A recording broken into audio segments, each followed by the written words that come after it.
Boa tarde. Obrigado aos jornalistas que estão participando desta coletiva de imprensa aqui no Palácio dos Bandeirantes, em São Paulo, hoje, quarta-feira, dia 5 de agosto. Obrigado também aos cinegrafistas, fotógrafos, técnicos, aos que estão presentes e aos que estão virtualmente acompanhando e atuando nesta coletiva de imprensa.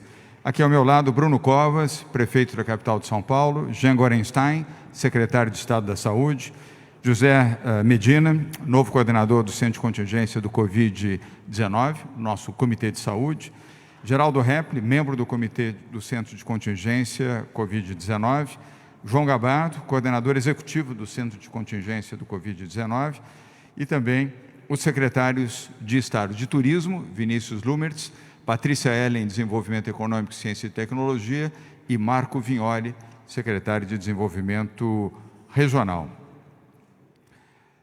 Antes das informações, eu queria, em meu nome pessoal e da minha família, e em nome dos brasileiros de São Paulo, manifestar minha solidariedade à população de Beirute, no Líbano, que infelizmente foi vitimada pela explosão de ontem, e a nossa solidariedade também às famílias do que perderam as suas vidas e daqueles que estão hospitalizados.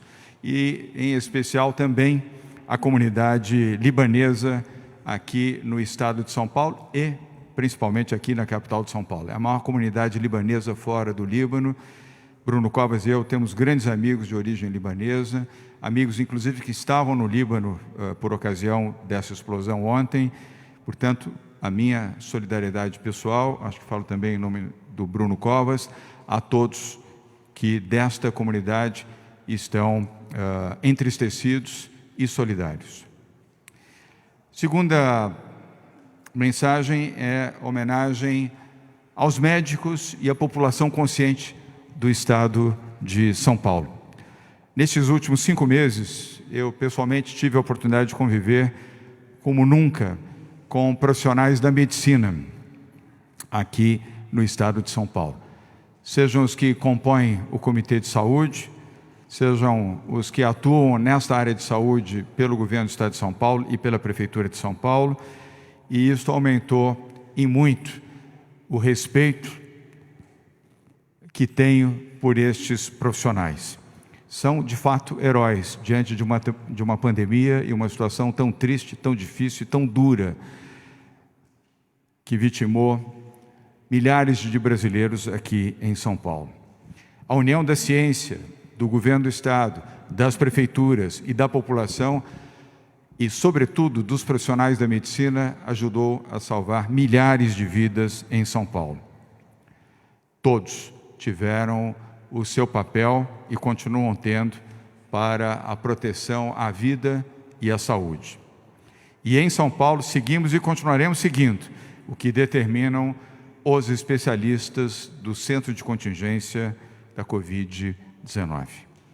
Eles orientam as ações que já pouparam mais de 200 mil vidas aqui em São Paulo. Nós estaríamos hoje com mais de 222 mil mortes se não tivéssemos tido o cuidado, o zelo ao compor este Comitê de Saúde, o Centro de Contingência Covid-19, e respeitar a sua orientação ao longo destes 5 meses. E também saudar a cura de mais de 380 mil brasileiros em São Paulo, que foram curados pelo Sistema Público de Saúde na capital de São Paulo, nos demais 644 municípios do estado e também na rede privada de saúde do estado de São Paulo. E volto a mencionar também milhares de brasileiros de outros estados que aqui vieram, foram atendidos e foram salvos pelo Sistema Público de Saúde do estado de São Paulo e o sistema privado, e continuam a ser.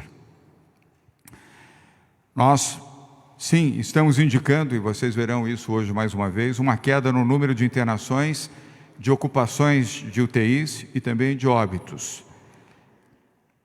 E o outro ponto positivo é a retomada gradual da atividade econômica no estado de São Paulo. Isso não nos faz celebrar, mas nos faz registrar e ter a convicção de que estamos no caminho, na direção certa, mas sempre com muito cuidado, com muita atenção e com enorme responsabilidade.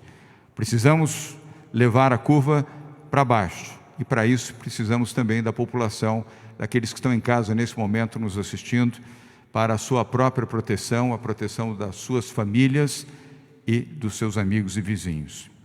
Por tudo isso, mais uma vez, muito obrigado aos profissionais da medicina, aos paramédicos e aos servidores que, mesmo não sendo profissionais da medicina, ajudam esses profissionais a salvarem vidas. E a população consciente, que é a expressiva maioria no estado de São Paulo, que tem respeitado as regras da quarentena do Plano São Paulo. Feitas essas mensagens, as informações de hoje para vocês. Mais 5 centros de pesquisa iniciam testes da vacina Coronavac, a vacina contra a Covid-19. Até sábado, 8 de agosto, mais 5 centros de pesquisa começam a aplicar a vacina em profissionais de saúde recrutados para o estudo. Todos eles voluntários, exclusivamente profissionais de saúde, médicos e paramédicos. Nesta fase, o Hospital das Clínicas da Unicamp, em Campinas, a Universidade de Brasília, no Distrito Federal, o Hospital das Clínicas da Universidade Federal do Estado do Paraná, o Hospital São Lucas, da Pontifícia Universidade Católica do Rio Grande do Sul, em Porto Alegre, a Faculdade de Medicina de São José do Rio Preto, aqui em Rio Preto, no interior do estado de São Paulo. Chegamos assim a 10 centros com pesquisa em andamento, com profissionais da saúde. Ao todo, são 12 centros selecionados para a realização da terceira e última fase de testes da vacina Coronavac em 9.000 voluntários. O cronograma indica que os 2 últimos centros restantes, o Hospital Israelita Albert Einstein, aqui vizinho do Palácio dos Bandeirantes, no bairro do Morumbi, em São Paulo, e o Instituto Nacional de Infectologia Evandro Chagas, no Rio de Janeiro, até o final da semana que vem, já estarão com os testes nos profissionais de saúde que se apresentaram como voluntários para a vacina. Segunda informação, a abertura de restaurantes será permitida em São Paulo, no estado de São Paulo, até às 22 horas, em regiões que estejam na fase amarela do Plano São Paulo, há pelo menos 2 semanas. Volto a repetir, a abertura de restaurantes será permitida até às 22 horas, até às 10 horas da noite, em regiões que estejam na fase amarela do Plano São Paulo, há pelo menos 2 semanas, portanto, 14 dias na fase amarela. Depois de rigorosa análise, o Centro de Contingência do Covid-19 constatou que não houve impacto negativo nos indicadores epidemiológicos com a retomada gradual do consumo em restaurantes, localizados em regiões que estão na fase amarela do Plano São Paulo. A partir desta constatação, o governo do Estado vai publicar decreto amanhã que autoriza a abertura de restaurantes, padarias e estabelecimentos de alimentação até às 22 horas. Esse horário de funcionamento só será autorizado para estabelecimentos, é bom frisar, situados em regiões que estejam há pelo menos 2 semanas na fase amarela do Plano São Paulo. E todo e qualquer município e região que entrar na fase amarela, após 2 semanas, poderá ter o mesmo comportamento em relação aos estabelecimentos de alimentação. Vale ressaltar que continuam sendo 6 horas de funcionamento por dia a utilização desses estabelecimentos de alimentação. E fica a critério de cada estabelecimento determinar se fará 6 horas corridas, ou 3 e 3 horas, ou a forma que julgar conveniente, desde que no limite de 6 horas e desde que no limite de 40% de ocupação do seu espaço sentado. Não será permitido, em hipótese alguma, serviço em pé. As pessoas não poderão ficar em pé em nenhum estabelecimento de consumo de alimentos no estado de São Paulo. Deverão estar sentadas dentro da obediência do critério de distanciamento e do critério também do limite máximo de 40% da capacidade do estabelecimento. Neste contexto, há a recomendação para ambientes arejados ou ao ar livre, dentro dos critérios que cada prefeitura estabelece na ocupação destas áreas protegidas e determinadas ao ar livre.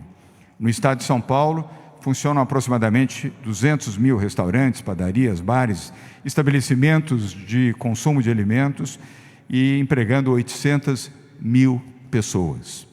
Essa nova medida, volto a repetir, começa a valer a partir de amanhã para serviços de alimentação com as pessoas sentadas. E vale recomendar, ao encerrar esta informação, que em hipótese nenhuma serão servidas pessoas em pé. E a recomendação é para que as pessoas façam a sua reserva prévia para o seu almoço ou o seu jantar, com isso ordenando e organizando o procedimento no atendimento destes estabelecimentos de alimentação em todo o estado de São Paulo. Havendo a colaboração do setor, como tem havido até agora, tudo correrá bem e nós manteremos sob controle e passo a passo, de forma segura e gradual, neste programa de abertura, sem colocar em risco os padrões sanitários e os padrões determinados pelo Centro de Contingência do Covid-19. Sobre este tema e pela ordem, teremos intervenções, serão todas elas breves, antes de ouvirmos o prefeito da capital de São Paulo. Neste momento, vamos ouvir Jean Gorenstein, secretário de Saúde do Estado de São Paulo. Jean. Bom dia, governador, bom dia a todos os secretários, prefeito Bruno Covas e a todos aqui presentes. Realmente, o Plano São Paulo, essa progressão do horário de abertura, do plano de retomada do serviço de alimentação, é algo que nos deixa bastante felizes, principalmente porque respeita o faseamento do Plano São Paulo, fazendo com que esses estabelecimentos realmente reabram à medida em que 14 dias se mantiverem na zona amarela. Lembrando ainda que todas as orientações desses estabelecimentos são baseadas no Centro de Contingência do Covid-19. E, além da capacidade reduzida em 40%, a redução do número de horas de atendimento e ambientes arejados e ventilados, todas as medidas sanitárias deverão ser seguidas por esses estabelecimentos, como distanciamento de mesas, distribuição de álcool gel, garantindo a segurança tanto dos trabalhadores como dos usuários desses estabelecimentos. A outra boa notícia, já revelada pelo governador, é a ampliação do número de centros que participarão da testagem da Coronavac. Além daqueles que já iniciaram semana passada, o Hospital Emílio Ribas, o Hospital das Clínicas de São Paulo, o Hospital das Clínicas de Ribeirão, a Universidade Federal de Minas Gerais, a Universidade Municipal de São Caetano, nós teremos esses outros centros que já foram referidos e na próxima semana o Hospital Albert Einstein, bem como o Centro Evandro Chagas, completando inicialmente os 12 centros que participarão dessas pesquisas. Lembrando que já realizamos até o momento 1.780.000 testes até julho. Lembro que os novos balanços serão divulgados na sexta-feira, mas com muita certeza já atingimos a cifra de 2 milhões de testes em São Paulo.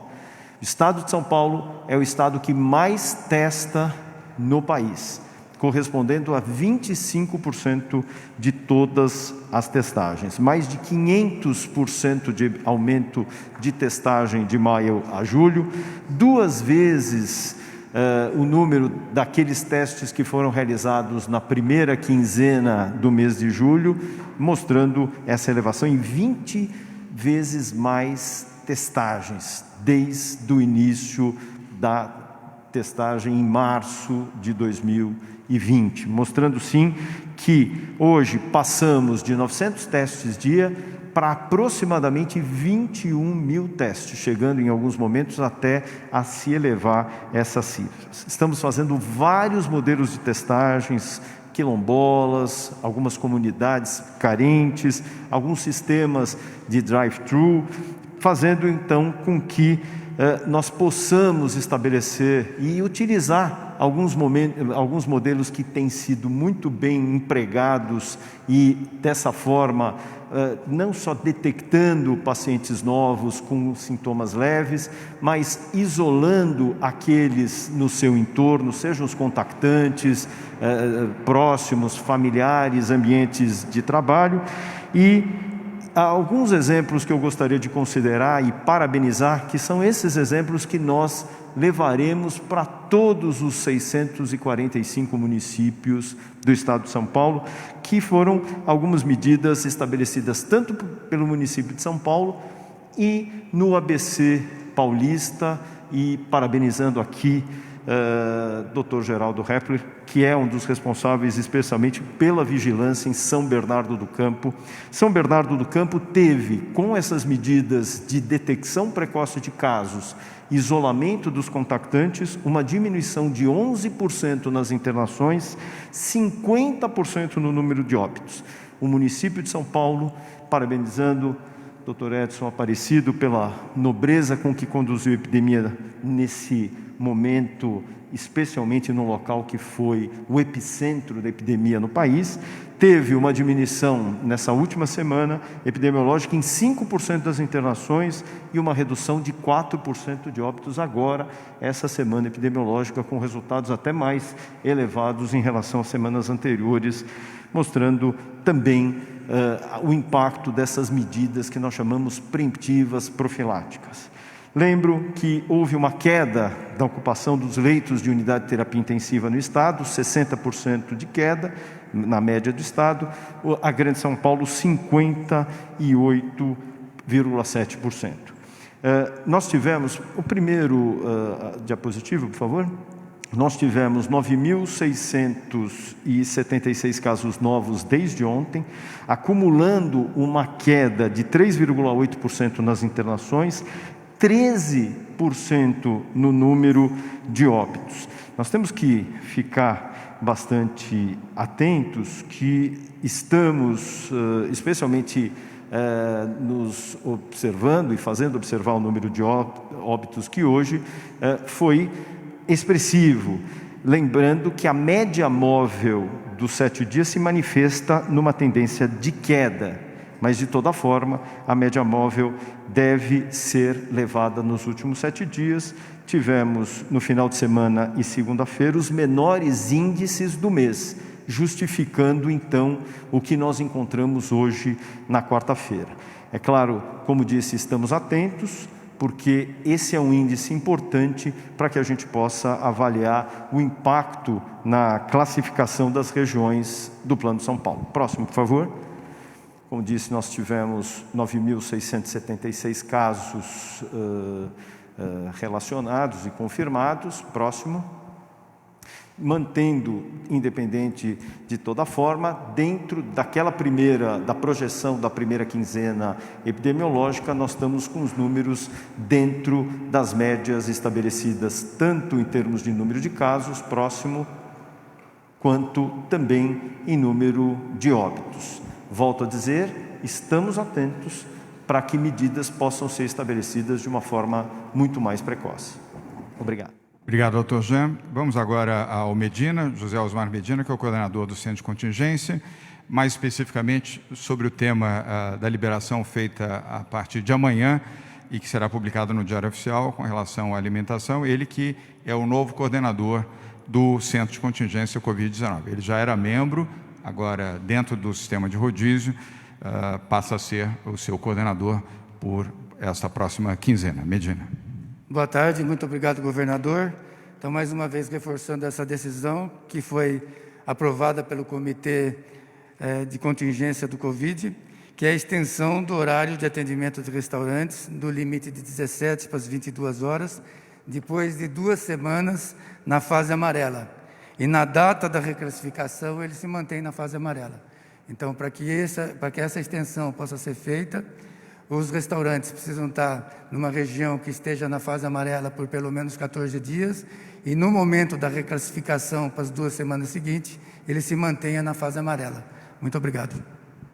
Obrigado, Medina. Geraldo Repli, também integrante do Comitê de Contingência do Covid-19 e que no comitê, ele como médico, representa também os municípios do estado de São Paulo. Geraldo. Boa tarde a todos. Em primeiro lugar, governador, eu quero aproveitar. Hoje é o Dia Nacional da Saúde e eu quero cumprimentar todos os profissionais de saúde, indistintamente, toda a cadeia da saúde. Não só o pessoal diretamente envolvido, mas toda aquela cadeia que envolve limpeza, segurança, manutenção. E hoje é um dia muito importante de comemorar. O pessoal tão sofrido, que trabalhou tanto e está trabalhando tanto nesta pandemia, desde os primeiros casos. Quanto a restaurantes e abertura, é um anseio de todos. E o comitê analisou, como o doutor Medina falou há pouco, os números nos permitem que a gente faça essa flexibilização. E agora, é importante que todos tenham muito em mente que tem que ter os 15 dias e isso se mantenha.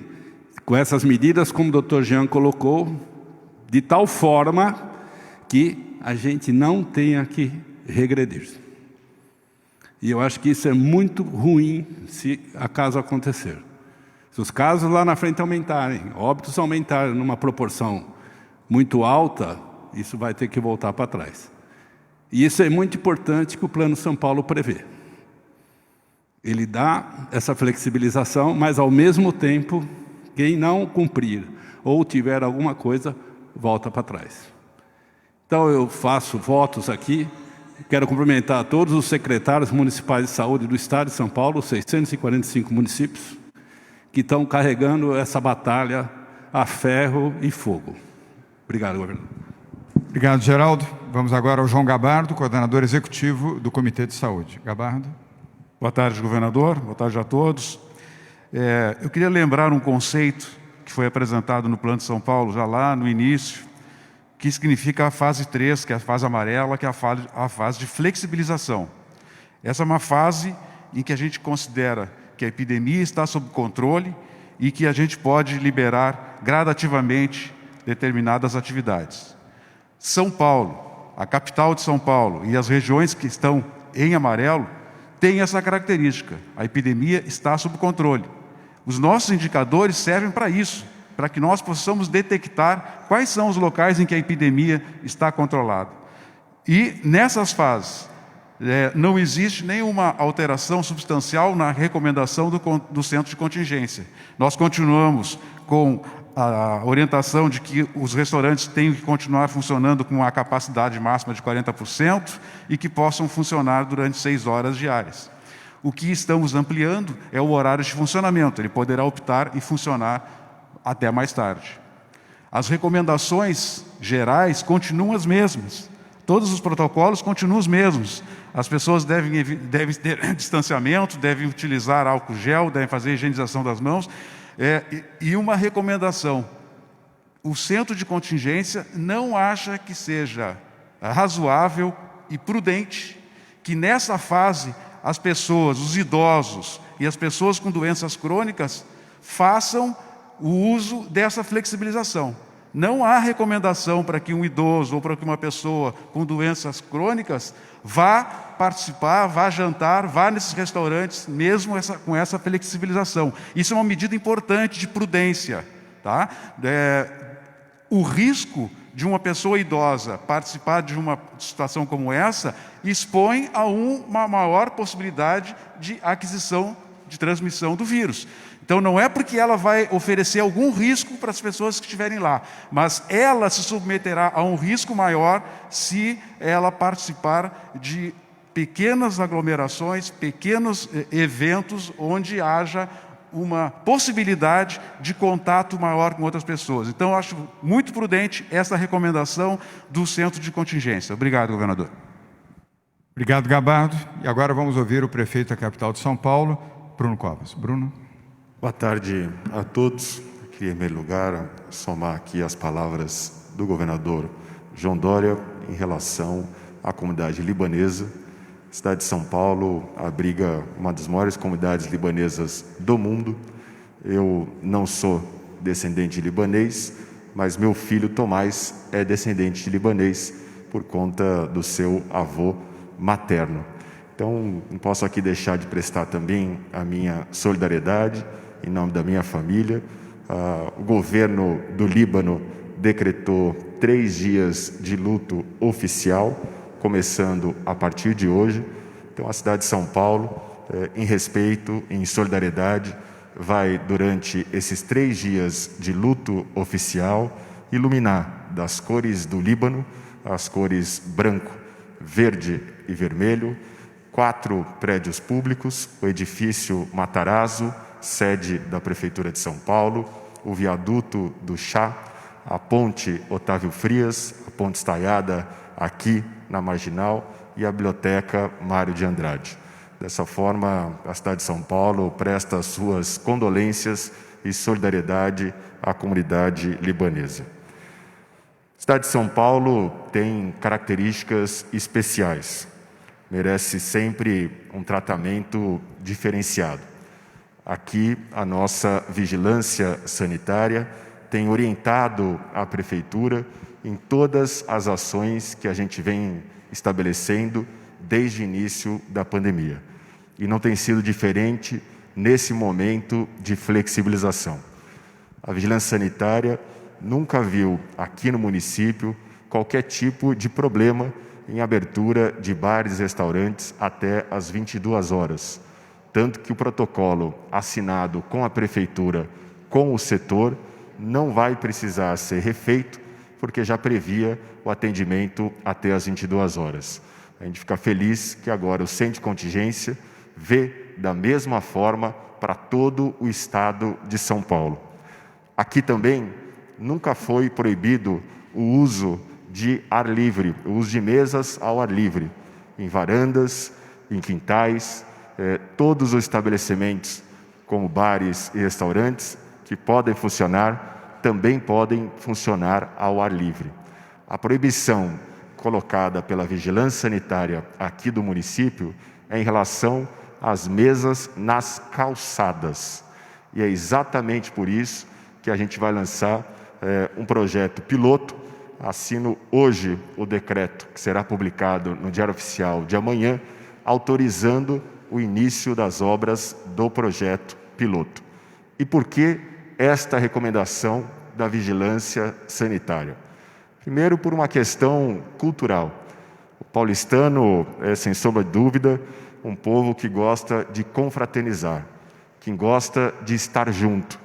É difícil o controle do distanciamento social quando nós autorizamos o uso das calçadas.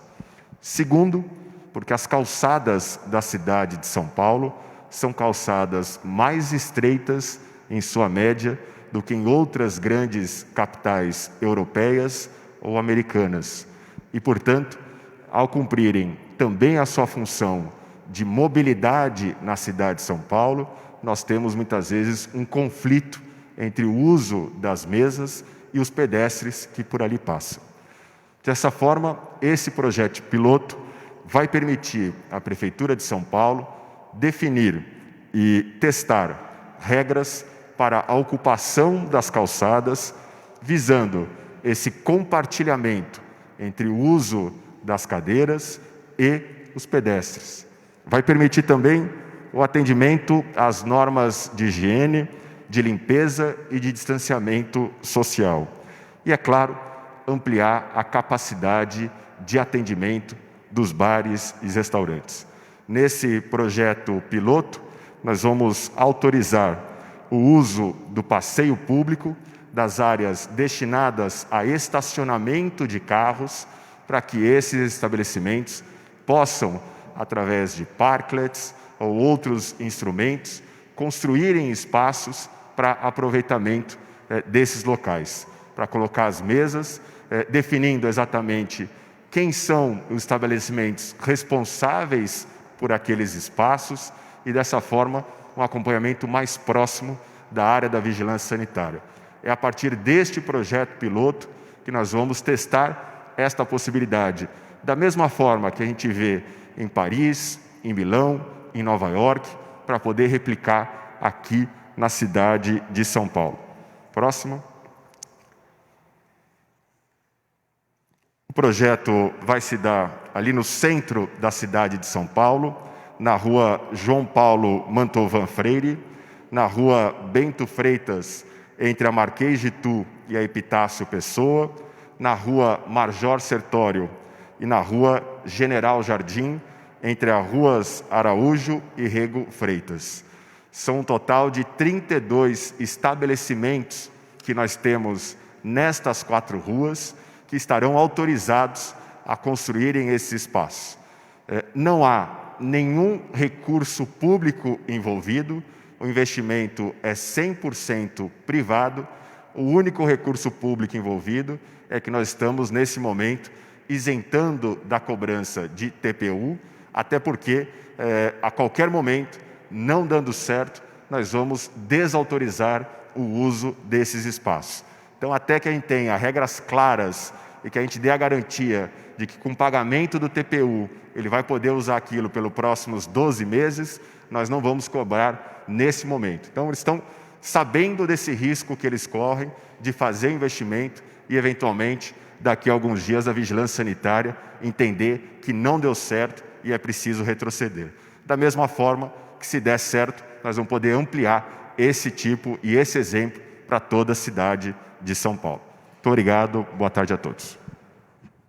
Obrigado, Bruno Covas. Ainda no tema dos restaurantes, setor que emprega milhares de brasileiros aqui em São Paulo e também tem uma relevância no turismo nacional e internacional. Fala agora o secretário de Turismo do Estado de São Paulo, Vinícius Lumertz. Obrigado, governador. Hoje é um dia importante para a retomada do turismo no Estado de São Paulo, que vem caminhando de volta pouco a pouco. Nós, no ano passado, tivemos um crescimento de 5,3%, geramos 50 mil empregos, tivemos um crescimento recorde e um posicionamento de mercado com mais de 700 voos para o Estado. E esse ano foi justamente o ano no qual não só São Paulo, o Brasil e o mundo sofreram. O turismo teve o seu maior baque histórico. Mas com o dia de hoje, o setor, e aqui eu falo com quem dialogou, como quem dialogou com todo o setor para a formulação dos protocolos, governador, pela sua boa implementação nessa primeira fase. Houve cooperação, houve, do ponto de vista institucional, a Brasel, sindicatos dos restaurantes, bares e similares, Associação Nacional dos Restaurantes, de toda a área institucional e da área privada dos restaurantes, uma conduta exemplar no que diz respeito à gestão do relacionamento a partir da preocupação dos funcionários, dos proprietários, o que habilitou também o momento atual, evidentemente diante das melhoras nas condições de saúde, para que o prazo de até de operação das 17 às 22 horas se produzisse como alternativa. Como disse o governador aqui e os epidemiologistas, os médicos disseram aqui, dentro de um cuidado de operação de alimentação nessa fase, para que nós possamos avançar com mais segurança. Com isso, governador, perdemos empregos, vários deles serão recuperados esse ano por conta dessa decisão e da contínua distensão em direção a essa normalidade do turismo, que nós esperamos que possa acontecer nos próximos meses a partir da decisão de hoje e dessa experiência da Prefeitura Municipal do prefeito Bruno Covas, que ajudará na transformação da cidade. Tratando-se de uma crise como essa, sempre aparece alguma oportunidade. Então, se aprofunda a necessidade desse trabalho feito pela Prefeitura Municipal. Portanto, o setor todo hoje está agradecido, governador, e a mensagem que eles passam é de cooperação. Querem ajudar a gerenciar com responsabilidade pela sociedade civil, a gerenciar a saída da crise e a evolução dos serviços de restauração e do turismo do Estado de São Paulo, nessa fase como aqui, explanada na fase amarela por 2 semanas e assim por diante. Muito obrigado. Obrigado, Vinícius. Vamos agora a Patrícia Ellen, secretária de Desenvolvimento Econômico, Ciência e Tecnologia do Estado de São Paulo. Patrícia. Obrigada, governador. Então, nós vamos atualizar aqui o que já foi dito pelo secretário Vinícius Lumers, pelo secretário Jean, também complementado pelo Gabardo, pelo Dr. Medina. Aqui nós temos quais eram as medidas vigentes, né, para todo o setor aqui de consumo local, que envolve restaurantes, padarias, bares e similares. A gente tinha aqui algumas regras bem importantes, que inclusive serão mantidas, né? Ocupação máxima de 40% da capacidade dos assentos na fase amarela, ambientes abertos ou arejados, com limitação das operações a esses ambientes, a obrigatoriedade dos assentos, né? As pessoas têm que estar sentadas consumindo nesses locais, o uso obrigatório das máscaras em todos os ambientes, e todos os protocolos gerais e específicos recomendados pelo Estado e depois pactuados pelas prefeituras. O que muda, né, com o que foi dito até agora? O novo horário de funcionamento permite que esses serviços de alimentação possam funcionar até as 22 horas, nas regiões na fase amarela, há mais do que 2 semanas consecutivas. Também esse modelo aqui de funcionamento de 6 horas permanece, um esclarecimento que as 6 horas podem ser consecutivas ou não, mediante também a pactuação com as prefeituras. Os serviços, novamente gostaria de ressaltar, são apenas para as pessoas sentadas, com a recomendação de realizar reserva antecipada para evitar aglomerações nos locais, e todas as medidas adicionais seguem vigentes. Então, esse é um passo muito importante para ajudar um setor muito sofrido, também para dar melhores condições de trabalho para os trabalhadores que já estão retornando ao trabalho e precisam realizar sua refeição fora de casa. Isso não somente durante o dia, tem muita gente que trabalha durante a noite, né? Muita gente também que trabalha como garçom, como garçonete, que precisam retornar ao seu trabalho. Eu pessoalmente estava lembrando aqui no evento de ontem, foi meu segundo emprego também, foi como garçonete. Então, essas pessoas precisam ter a sua oportunidade. Mas eu queria reforçar a importância dos protocolos. Nós estamos em uma semana com uma grande estabilidade no Estado, com melhorias significativas em muitas regiões, mas para que isso seja mantido, nós não podemos agora baixar a guarda. Então é muito importante, dando um passo a mais na retomada, que a gente dê um passo a mais também no cumprimento dos protocolos. Então fica esse o pedido para todos, para que a gente possa acolher quem está precisando voltar a trabalhar e fazer a sua alimentação fora de casa de uma forma digna. A gente também precisa fazer a nossa parte respeitando os protocolos, usar máscaras, distanciamento, tirar a máscara somente na hora da refeição, colocar a máscara de volta, é muito importante. Muito obrigada. Obrigado, Patrícia. E agora a última intervenção, antes das perguntas dos jornalistas, é do Marco Vignoli, secretário de Desenvolvimento Regional, com a visão das cidades do interior, do litoral e aqui da Grande São Paulo. Vignoli. Boa tarde, governador. Boa tarde a todos. Quero chamar a atenção para os mesmos aspectos que a secretária Patrícia Ellen trouxe aqui, o secretário Jean. É uma semana até agora de melhora em todos os indicadores, né? Queria chamar a atenção aqui, na sexta-feira nós tínhamos 66% de ocupação média dos leitos de UTI no Estado. Na segunda-feira, nós já tínhamos 62% e agora 60,2%. Então, essa queda vem acontecendo de maneira significativa e a letalidade também vem melhorando, 4,1%. Agora, na segunda-feira, eu trouxe aqui 4,2% de letalidade. Essa melhora vem se dando ao longo desse processo, mas é fundamentalmente um momento de cautela ainda com os gestores públicos do Estado de São Paulo e de união de esforços para que a gente possa seguir com essa melhora de índices. Hoje nós distribuímos mais 101 novos respiradores para todo o interior do Estado, chegando em 13 regiões do Estado de São Paulo: Araçatuba, Baixada Santista, Bauru, Franca, Piracicaba, Presidente Prudente, Marília, Ribeirão Preto, São João da Boa Vista, São José do Rio Preto, Sorocaba, Taubaté e ainda aqui na Grande São Paulo, totalizando 3.477 respiradores já distribuídos, um montante significativo que pôde levar a capacidade de São Paulo a níveis muito contundentes ao longo desse processo para poder atender toda a população do nosso estado. Ontem, eu e o secretário Jean estivemos em Ribeirão Preto, inaugurando lá 13 novos leitos, entrando em funcionamento esses leitos, né? Também em Franca, com 35 leitos na região entrando em funcionamento. O secretário Jean verificou com as equipes médicas a qualidade desses novos leitos e lá no Vale do Ribeira, 8 novos leitos, conforme combinado, entrando em funcionamento na última segunda-feira. Nós seguimos melhorando essa capacidade hospitalar em todo o estado de São Paulo e, fundamentalmente, nas regiões que estavam na fase vermelha, que seguem na fase vermelha, mas que demonstraram um significativo avanço ao longo dos últimos dias. Piracicaba teve uma melhora significativa também ao longo dessa semana e precisa consolidar essa melhora até a próxima sexta-feira para poder avançar de fase.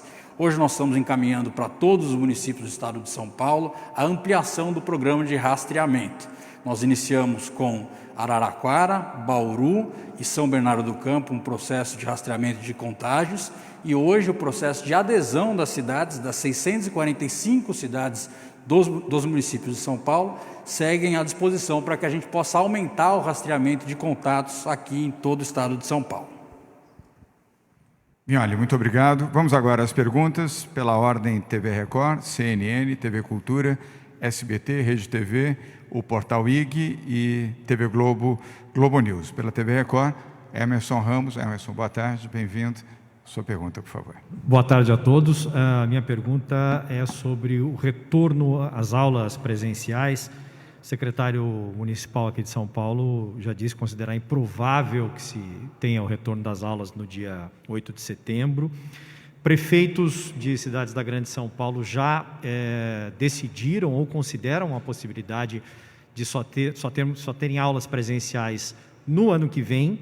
A gente está chegando perto do final do prazo para se ter as condições definidas que confirmassem o retorno no dia 8 de setembro. Então, e a gente tem regiões no estado ainda na fase laranja, na fase vermelha. Então, eu queria saber como é que estão as discussões em relação a essa questão. Pode estar inviabilizado já o retorno às aulas no dia 8 de setembro e eu gostaria de saber se o governo do estado considera a possibilidade de só retomar as aulas presenciais no ano que vem. Emerson, obrigado pela pergunta. Eu terei que ser breve na resposta, mas sincero. Nesta sexta-feira, dia 7, nós teremos na coletiva de imprensa, o tema principal será a educação, com a participação do secretário de Estado de Educação, Rocieli Soares. E aí sim, dentro do prazo, conforme você mesmo reconheceu, é que nós daremos uma informação definitiva sobre a retomada das aulas. O Estado de São Paulo informou que possivelmente a retomada das aulas seria feita no dia 8 de setembro, mas isto estaria sujeito à reconfirmação. Portanto, todos os dados, informações e fundamentos para isso serão oferecidos na coletiva desta sexta-feira de forma completa, não apenas à imprensa de maneira geral e à opinião pública, como também às prefeituras dos municípios aqui do estado de São Paulo. Então, na sexta-feira, nós teremos essa informação completa. Bruno? Só queria acrescentar que começa agora às 14 horas o inquérito sorológico encomendado pela Prefeitura de São Paulo com as crianças e adolescentes aqui da cidade, para que a gente possa ter mais um dado para orientar a vigilância sanitária do município a estabelecer a data de retorno às aulas aqui na cidade de São Paulo. E ainda antes de passar para a Tainá, da CNN, é importante, eu queria ressaltar também, Emerson, nenhuma medida do governo do Estado de São Paulo será tomada em relação à educação sem levar em conta a proteção dos alunos, dos professores, dos servidores e dos prestadores de serviço. Portanto, nenhuma precipitação será colocada à frente da saúde e da proteção, repito, de alunos, professores, servidores e prestadores de serviço na educação pública do Estado de São Paulo. E espero revê-lo aqui na sexta-feira. Tainá Falcão, da CNN, obrigado pela sua presença. Boa tarde. Sua pergunta, por favor. Bom, a minha primeira pergunta é para o prefeito. Eu estava acompanhando aqui as explicações sobre esse projeto piloto, sobre as calçadas. É um pleito da categoria, né? Os donos de bares e restaurantes falam que esse seria um próximo passo, mesmo lutar por isso.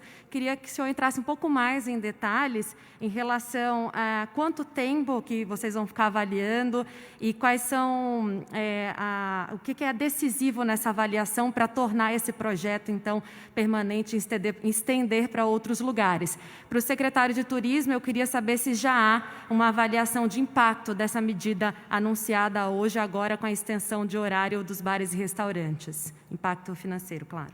Obrigado, Tainá. Bruno? A expectativa da Prefeitura é em até 4 semanas isso está definido. Pode ser que, de repente, um prazo anterior, a gente já consiga estabelecer, tanto pelo sim quanto pelo não, mas a expectativa inicial é de em até 4 semanas nós concluirmos essa avaliação.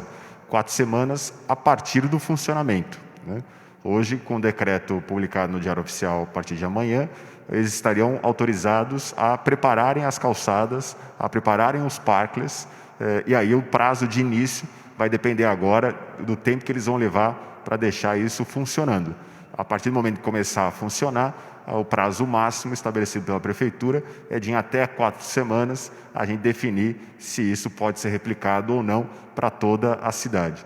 E os critérios são os critérios definidos pela vigilância sanitária. Garantir que não há aglomeração e que haja respeito aos protocolos que serão também publicados junto com o decreto. Então, junto com o decreto, tem um protocolo específico de como é que deve funcionar os restaurantes e bares que utilizarão as mesas nas calçadas. Se o protocolo for cumprido, para a Prefeitura é o que basta para que a gente possa replicar isso para outros cantos da cidade. Obrigado, Bruno. Vinícius Lumertz. O setor vai dobrar o seu faturamento no período, porque a 40%, ele fatura em torno de 18% a 20% do global. Ele vai agora para mais de 40%. Eu acho que perto de 50%, porque a parte noturna fatura mais. Então, nós vamos a 50%. E com isso nós começamos a recuperação de empregos. E nós perdemos empregos, mas muitos por suspensão. Não são empregos literalmente perdidos. O turismo tem condições de uma volta rápida, porque o ativo fixo está lá e o nível de cooperação é muito alto. Os funcionários estão interessados, os restaurantes estão interessados, o setor está interessado, então há uma cogestão muito evidente que nos dá uma tranquilidade de que os preceitos de higiene, que já são respeitados de forma geral por este ramo, que é o ramo de alimentação, estão sendo respeitados de forma geral e nos darão o sentimento que nós poderemos progredir nessa distensão até o final do ano. Então, esse é um momento muito importante, mas tem muito a ver com cooperação com o setor, uma grande cooperação com o setor de restaurantes e bares de São Paulo. Obrigado, Vinícius Lumertz. Obrigado, Bruno Covas. Obrigado, Tainá Falcão. Vamos agora à próxima pergunta, que é da TV Cultura. É você, Maria Manso. Na sequência, Fábio Diamante, do SBT, e a Carolina Riquengo, da Rede TV. Maria, boa tarde. Sua pergunta, por favor. Boa tarde. Eu tenho 2 questões hoje. O governo federal anunciou que vai pedir um reforço de verba de cerca de 2 bilhões de reais para a compra da vacina da Oxford. Eu queria saber se o governo de São Paulo também pediu dinheiro para ajudar na produção e nos testes da Coronavac, e como é que o senhor vê essa suposta preferência do governo federal pela vacina testada pela Oxford. E a partir da observação do Dr. Gabardo sobre a não indicação do comitê para que pessoas com mais de 60 anos usem essa flexibilidade maior dos restaurantes até as 22 horas, eu queria saber qual é a recomendação do centro para o Dia dos Pais, que está se aproximando domingo. As pessoas devem visitar os pais, podem, ou ainda não é a hora? Por favor. Obrigado, Maria. A primeira pergunta vou responder e, na sequência, o Gabardo. Não, São Paulo não pediu nenhum recurso para o governo federal para a produção da vacina, o desenvolvimento da vacina. Estamos usando recursos do governo do Estado de São Paulo e fizemos um pleito bem sucedido até aqui para o apoio do setor privado. Já arrecadamos 96 milhões de reais com o objetivo de dobrar a produção da vacina no Instituto Butantan, na Fundação Instituto Butantan, de 120 para 240 milhões de vacinas. A meta é chegar a 130 milhões de reais, que é o necessário para os equipamentos e a operacionalização para dobrar a capacidade de produção da vacina, mas não utilizamos nenhum recurso de ordem federal, não solicitamos e não temos necessidade de fazer esta solicitação. Também não creio que haja uma competição entre as vacinas e nem é recomendável que isso aconteça. Da parte de São Paulo, não há. Nós torcemos pela vida, pela proteção das pessoas. Quanto mais vacinas aprovadas pudermos disponibilizar no país para imunizar mais brasileiros e mais rapidamente, melhor. São Paulo não tem a visão egoísta e nem participa de corrida pela vacina. São Paulo tem a visão de que participa pela corrida pela vida, para ajudar as pessoas e salvar as pessoas. João Gabardo. Maria, o Estado de São Paulo continua em isolamento. O Estado de São Paulo continua em quarentena. As recomendações em relação aos idosos e às pessoas portadoras de doenças crônicas permanecem as mesmas. Quando nós falamos aqui na possibilidade de reabrir cinemas, de reabrir teatros com localizações reduzidas, com espaçamento entre as pessoas, essa recomendação já estava presente. Não existe recomendação para que os idosos e pessoas portadoras de doenças crônicas façam uso dessas prerrogativas. É uma questão de segurança. Então, não é proibido, não vai ter decreto determinando isso, mas é uma questão de consciência das famílias, de que expor os seus idosos, seus pais, os seus avós a um aumento de contato com outras pessoas, aumenta a possibilidade de aquisição da doença. É uma questão simples. Então, cada família deve avaliar esse risco, deve avaliar o risco de submeter o seu familiar a uma possibilidade de aquisição desse vírus. E se nós ficamos tanto tempo fazendo esse sacrifício, agora que estamos próximos, estamos com a questão da epidemia quase controlada já em alguns locais, estamos com a visibilidade de uma vacina no futuro próximo, eu acho que não vale a pena mudar essas recomendações, mudar essas orientações que foram feitas e que estavam sendo cumpridas pelas famílias. Isso vale para qualquer uma das atividades que estão sendo flexibilizadas, vale também para qualquer comemoração, como são aniversários, dias dos pais, dia dos avós, essa recomendação permanece. Estamos em isolamento e as pessoas que puderem manter o distanciamento, devem manter o distanciamento. Obrigado, Gabardo. Maria, apenas para complementar, vale uma menção aqui ao setor de restaurantes, setor de alimentação em São Paulo, onde eu incluo padarias, cafés, além de restaurantes pequenos, médios e grandes. Eles têm um bom comportamento aqui no estado de São Paulo, de maneira geral, majoritariamente obedecem às normas sanitárias, atendem bem, são cuidadosos e, aliás, reconhecidamente, São Paulo tem um grande centro de gastronomia, exatamente por isso, pela qualidade do que serve, pelo ambiente onde serve, pelos profissionais que trabalham e pelos cuidados com a saúde. Nós confiamos no setor de alimentação em São Paulo. Vamos agora, agradecendo as suas perguntas, Maria, vamos agora ao Fábio Diamante do SBT, na sequência Rede TV com a Carolina Riquengo. Fábio Diamante, boa tarde. Sua pergunta, por favor. Boa tarde, governador. Boa tarde a todos. Governador, eu queria fazer uma pergunta voltando à questão dos bares, esse novo horário. A gente sabe que na prática, principalmente as regiões na capital, que concentram muitos bares, Pinheiros, Vila Madalena, as aglomerações nos bares acontecem do lado de fora, na porta. Muitas vezes os bares fecham e as pessoas continuam na porta. Eu queria perguntar para o senhor quais são as ferramentas que o governo dispõe para impedir que essas aglomerações aconteçam, já que isso não seria responsabilidade do proprietário do estabelecimento. Se o senhor me permite fazer um paralelo, a gente tem visto a Polícia Militar agir na periferia para dispersar aglomerações, bailes funks, etc. Eu queria saber se, no caso, a Polícia Militar vai agir da mesma forma que age numa região de periferia, ou nos jardins, Vila Madalena, Pinheiros, se a atuação será a mesma. Muito obrigado. Fábio, agradeço pela pergunta. Um esclarecimento, a Polícia Militar não faz esse tipo de ação, nem na periferia, nem fora da periferia.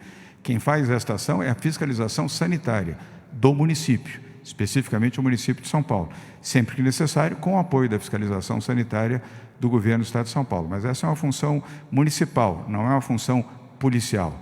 Cabe sim às prefeituras municipais realizarem essa vigilância. E também não há vigilância seletiva. O Bruno Covas vai responder na sequência. Não se faz a vigilância mais ostensiva na periferia e mais relaxada em relação a outras áreas nobres da cidade. Isso nunca foi feito aqui, não foi feito na minha gestão e não é feito na gestão do Bruno Covas. Mas o Bruno pode falar, inclusive, sobre o tema de pessoas em pé nas calçadas. Mas eu lembro também, antes de passar a palavra ao Bruno, que não será servido bebida alcoólica a pessoas em pé e em calçadas. Isso não haverá como procedimento autorizado, seja pela Prefeitura, seja pelo Governo do Estado. E, mais uma vez, eu reforço a nossa confiança naqueles que são gestores de bares, restaurantes, similares, padarias, que ajam com responsabilidade. Tudo que estamos abrindo agora, podemos fechar amanhã. Isso já foi mencionado aqui nessa coletiva. Portanto, se não houver um comportamento cuidadoso e respeitoso, seja por parte dos donos de restaurantes, bares, padarias e similares, e pelas pessoas, poderemos voltar e retroagir. Não desejamos fazer isso, mas é preciso que as pessoas sejam, repito, donos de estabelecimentos ou frequentadores de estabelecimentos que ajam com responsabilidade. Bruno. Exatamente por isso a preocupação da Prefeitura em liberar as mesas e cadeiras nas calçadas, pela dificuldade de responsabilizar o dono do estabelecimento pelo que acontece na área de fora. É exatamente esta a preocupação da vigilância sanitária. Quem tem visto até agora nas fiscalizações é que pelo menos os estabelecimentos não estão servindo na área externa, né? Claro que você tem uma outra exceção. A gente fez 480 fiscalizações só neste final de semana e multamos ou interditamos 20 estabelecimentos. Então, a preocupação é exatamente para que isso não aconteça e, por isso, o projeto piloto, para quem não tenha esse tipo de problema, já que é muito difícil controlar as pessoas que ficam na frente dos estabelecimentos. Então, a preocupação nossa é para que a gente possa ter esse tipo de experiência que ajuda o empreendedor, né, que ajuda os bares e restaurantes, mas sem ter esse tipo de aglomeração também na parte de fora. E a Prefeitura continua com os seus 2.000 fiscais fiscalizando em todas as subprefeituras nas 32. Já respondi crítica que só tem fiscalização nos jardins e não tem na periferia. Agora respondo que só tem na periferia e não tem nos jardins. Obrigado, Bruno. Obrigado, Fábio Diamante, do SBT. Vamos agora a você, Carolina Riquengo, da Rede TV. Boa tarde. E sua pergunta, por favor. Olá, boa tarde a todos. A minha primeira pergunta é sobre, já que vai haver esse horário até as 22 horas, esse é um setor que ainda tem muita gente patinando. Vocês pretendem ter algum tipo de ampliação de linhas de crédito para que esses empregadores possam voltar a empregar aqueles que foram demitidos?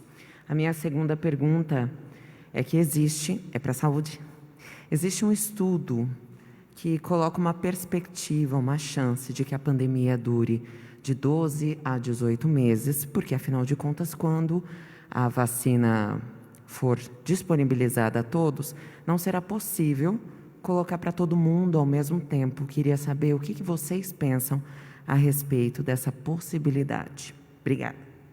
Obrigado, Carolina. A primeira pergunta eu respondo junto com a Patrícia Ellen, a segunda o Jean e o Gabardo. Sim, temos programas de apoio, e isso será anunciado, inclusive, aqui numa coletiva, na próxima coletiva. É sexta-feira, Patrícia? Ou na segunda?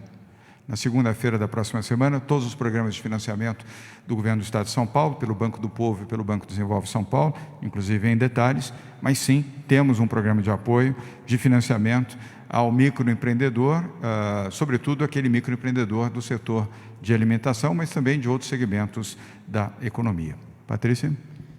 E nós já anunciamos também, já realizamos aportes Nós nos comprometemos com 650 milhões de reais através da Desenvolve São Paulo e do Banco do Povo. Através do Banco do Povo e microcrédito, até esse momento nós já aportamos e concedemos mais de 175 milhões de reais. A gente vai trazer uma atualização disso. E um direcionamento que foi feito através das linhas emergenciais Covid foi exatamente priorizar os setores que foram mais impactados pela pandemia. E o setor de restaurantes, o setor de comércio, o segmento de beleza e eventos foram os 4 setores priorizados nesse momento com as novas linhas. Na segunda-feira, como o governador já mencionou, nós vamos trazer uma atualização detalhada disso e também estamos trabalhando agora para termos aqui aportes adicionais que serão devidamente anunciados. Muito obrigada. Obrigado, Patrícia. Carolina, obrigado pelas perguntas. Vamos agora para a Eduarda. Desculpe, não, estou aqui encurtando. Obrigado pela primeira pergunta. Temos a segunda.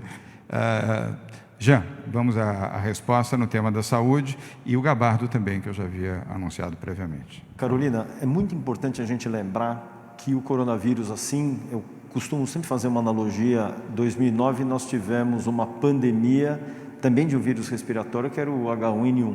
E ele veio para ficar. O coronavírus mutante, o Covid-19, ele também veio, o SARS-CoV-2, ele veio para ficar. A única forma que nós temos de ter uma proteção realmente importante é através da vacina, porque a gente pode ampliar essa proteção sem que as pessoas definitivamente precisem ficar doentes para fazê-lo. A gente percebeu que existe uma coisa chamada imunidade de rebanho. Para as outras doenças, eu preciso 70% de proteção, de imunidade na população. Para o Covid, alguns trabalhos que já vem mostrando, talvez a gente precise menos, 40%. Mas a partir do momento que nós imunizarmos as pessoas, nós teremos a capacidade de fazer essa proteção, que é diminuir o impacto da circulação do vírus na população. Quer dizer, quanto mais eu diminuo a circulação do vírus, menor é a chance das pessoas adoecerem. Por isso, grupos específicos, uma vez que nós sabemos que 20% apenas das pessoas adoecem de forma mais grave, 6 a 8% interno de forma realmente necessitando amparo e unidade de terapia intensiva, aí são os grupos que serão numa fase inicial privilegiadas. Porém, os pátios, as plantas das fábricas estão sendo ampliadas. O próprio Instituto Butantan já teve, através inclusive da iniciativa privada, aporte de recursos para ampliar a planta de produção de vacinas, ou seja, nós teremos a possibilidade de vacinar um maior número de brasileiros possíveis, importante, de forma gratuita, com a capilaridade do Sistema Único de Saúde para atingir aquelas localidades mais remotas do nosso país. Então, dessa forma, teremos a possibilidade de proteger um maior número de brasileiros. Obrigado, Jean. Gabardo? Então, já está, a informação já está completa. Carolina, obrigado pelas perguntas, agora sim. E vamos a Eduardo Esteves, do Portal IG. Eduardo, boa tarde mais uma vez. Bem-vinda. Sua pergunta, por favor. Boa tarde, governador. Boa tarde a todos. A gente viu que muitas famílias madrugaram hoje para ter acesso à testagem gratuita da Covid-19 oferecida pelo Instituto Butantan em um shopping da Zona Sul. Sabendo dessa alta demanda pela testagem, o governo planeja aumentar o número de senhas distribuídas ou diversificar esses locais de testagem, inclusive em outros formatos, para pessoas também que não têm um carro? Obrigada.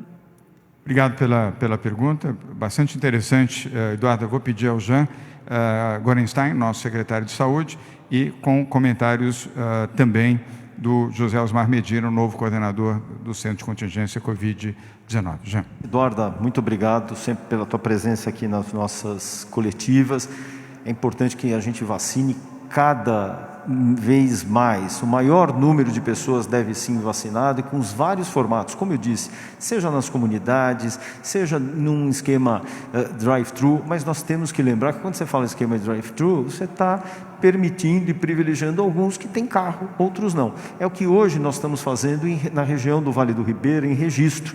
Fomos semana passada, identificamos um aumento de número de casos, ocupação de leito de UTI, imediatamente instituímos novos leitos, mas campanhas hoje são realizadas, entendendo a condição daquela região, a condição social. Não dá para fazer drive-thru numa região carente como essa. Então nós temos os profissionais da saúde que vão ao encontro, evitando aglomerações, porque é isso que nós temos preconizado. Então nós temos que preservar, inclusive nessas medidas que são tomadas, a segurança, a garantia dessas pessoas. É óbvio que no drive-thru, como você mesmo comentou, as pessoas estavam dentro dos carros, mas de toda forma não é isso que nós queremos. Nós queremos incentivar que as pessoas sejam testadas de uma forma segura para trazer tanto para elas quanto para nós a informação de quem são aqueles que estão doentes e definir estratégias mais precoces. Obrigado, Jean. Vamos agora, na complementação, o José Osmar Medina, nosso novo coordenador do Centro de Contingência Covid-19. Medina. Boa tarde, Eduardo. Tem que entender bem assim, qual que é a finalidade desse teste que está sendo realizado, que é o RT-PCR. Então, ele é destinado a pessoas que têm algum tipo de sintoma, que seja suscetível de que está desenvolvendo a doença, ou que teve algum contato. Esse teste ele não é destinado para estudo epidemiológico. Esse teste é destinado a pessoas que têm algum sintoma e que precisam confirmar o diagnóstico para que elas sejam isoladas, ou então aquelas pessoas que tiveram contato com alguma pessoa que teve a doença, para ver se ela tem a doença também. Se testar todos nós aqui que estamos nessa sala, todo mundo vai dar negativo. Então, esse teste ele é indicado para quem tem algum sintoma ou para quem é contactante de alguma outra pessoa que tem sintoma. Não precisa fazer fila de pessoas que não têm sintoma nenhum ou que não teve contato com outra pessoa portadora da doença para fazer esse teste de PCR. Obrigado, Medina. Obrigado. Quer falar, Gabardo? Geraldo Repli, por favor. Aproveitando, eu acho que a sua pergunta foi muito oportuna, se o prefeito permitir, o município de São Paulo faz 5.000 testes de PCR por dia. Além desse teste do drive-thru, e aqui está o secretário Edson Aparecido, o município, acho que no país, não tem um município, aliás, não tem nenhum que testa tanto quanto São Paulo está testando. Então, são ações complementares, o drive-thru. Então, isso é muito importante, que fique muito claro isso. Vou pegar a carona aqui, Edson, se você me permite. Além disto, cada caso positivo no município, eles vão ao local e testam toda a família. Então, o número é bastante avantajado. Então, o drive-thru é uma experiência complementar ao que já vem sendo feito no município de São Paulo. Obrigado, Geraldo Repli. E, complementando, Eduarda, São Paulo é o estado que mais testa no Brasil, de longe. E continuará assim. Nós estamos ampliando fortemente a testagem, hoje já com praticamente 21.000 testes dia e crescendo e ampliando a testagem. Portanto, os municípios, a capital de São Paulo desenvolve um trabalho excepcional sob a liderança do Bruno Covas e do Edson Aparecido, e o estado de São Paulo é o estado que mais teste faz. Isso já tem praticamente 2 meses que temos essa posição de destaque, porque foi uma opção clara e sob orientação do nosso Centro de Contingência do Covid-19 e também do nosso Conselho Econômico. Com isso, nós encerramos a coletiva de hoje, dia 5 de agosto, quarta-feira. Voltaremos aqui na próxima sexta-feira, no mesmo horário. Peço aos que estão ainda nos assistindo neste momento, por favor, mesmo com o Dia dos Pais no final de semana e a proximidade do Dia dos Pais, usem o online para comprar o presente para o seu pai ou para o seu avô. Evite sair de casa ou evite fazer aquilo que você pode fazer online pelo seu computador, pelo seu celular. Use máscara sempre que for sair, em qualquer condição. Distanciamento social de 1,5 metro em relação a uma ou outras pessoas, e álcool gel e lavar as mãos com constância. Se protegendo, você protege a você, a sua saúde, a saúde da sua família, dos seus amigos e dos mais próximos. Muito obrigado a todos, boa tarde, se protejam, fiquem com Deus. Obrigado.